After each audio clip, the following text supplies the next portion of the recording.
Okay, we just about left the song there. We were so busy eating chicken legs. I kid you not, if you want to see photos of me eating chicken legs, because I never thought I was going to be the one to eat chicken legs, but now I'm doing it. Because it's time for feedback. We doubled up your music there. We started off with Farrell Perkins, and then we went on to a classic track for you, Streets of Philadelphia, Bruce Springsteen. He's just released a collection of the best of his hits, 1973 to 2012. Absolutely delicious.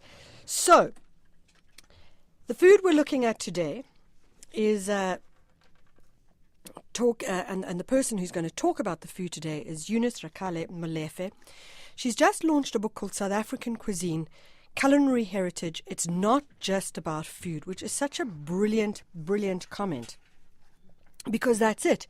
We always think when we eat the food, it's just the food, but it's about the cultural relationship that happens with the food. It's about how we feel about the food. And in the studio with us is Eunice. Eunice, thank you so much for joining us. Also, Chef Charles, who's joined you as well. Yes. What did you bring on the plate for us here today? We had chicken feet maotwana as a starter. And then the main course, samp, traditional samp, and beef stew. And absolutely delicious. That samp is completely something else. Now, I have to tell you, my problem with the chicken legs is not so much the taste of the chicken legs, which is completely delicious. But when I look at the chicken legs, they look like E.T., you know, the E.T., the extraterrestrials' little feet and hands. And then I feel like I'm eating E.T. phone home. And it's just like it freaks me out completely. Yeah. But it tastes completely delicious. Yes. Tell us a little bit about it. Yeah. I think we have to be patient and allow people to overcome the fear of the way the food looks. And that's where we have a problem. We just say to people, just eat this. Remembering from a cultural background, for us, we're very comfortable. But for somebody, we have a friend with Charles who says, Debbie says, oh, it looks like a baby's feet. So we have people that have different perceptions. So we have to be patient to introduce traditional cultural food across the cultural line. Let's talk about introducing traditional cultural food. With regards to the book that you've created, what are the goals of this particular book? Very simple. Just 3 things that I hope to achieve. The first thing is to make us look as traditional food as a heritage commodity that we can export. Yeah. So that's the first thing. And if we want to export it, therefore we need to present it in a way that it can compete on the international table. So that's the first thing, the packaging, the way we look at it, the way we feel about it and respect it. And look at it as a heritage, really, and not just as traditional food. The second thing is to remove the myth. And the myth is that traditional food is related to poor hygiene and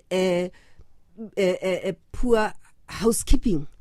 So that's the myth that I'm trying to remove. And then finally to promote terrorism and entrepreneurship. Because those are the 3 things that I really want to... How did you get into it? How did you suddenly decide, okay, this is what I'm going to do. I'm going to create this book. I'm going to It so much happened, you know, because Charles and myself have been in the restaurant business for 18 years. We started with a Portuguese restaurant in 1995, and then as we grew, we converted it into African.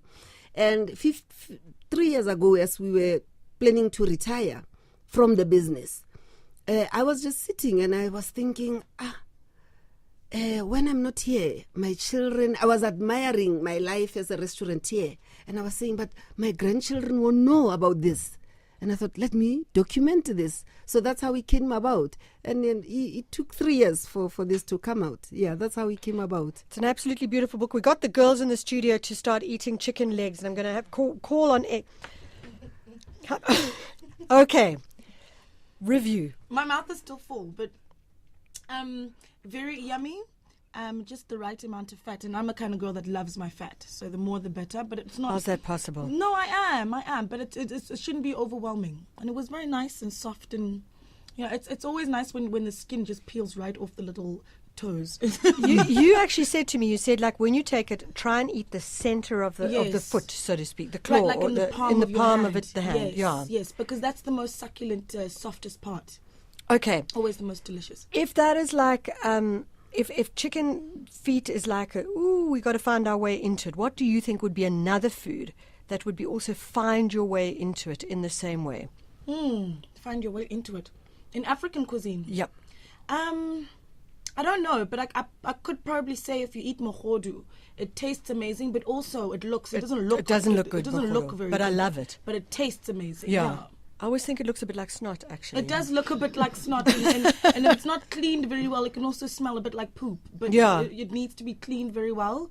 And it's very rare to find people that do it because it always has rocks in between if it's not well cleaned. But the best mogodu I've ever had is one that's properly cleaned and cooked for hours and hours. I do have to say, with due respect to the chef who brought it in, that once we did have mogodu in, and it didn't smell so good. Mm-hmm. And it also did have rocks in it. It was like quite. Then it wasn't clean. In fact, it was black. It was still. It hadn't been scrubbed. Yes. So I think you can have black. You can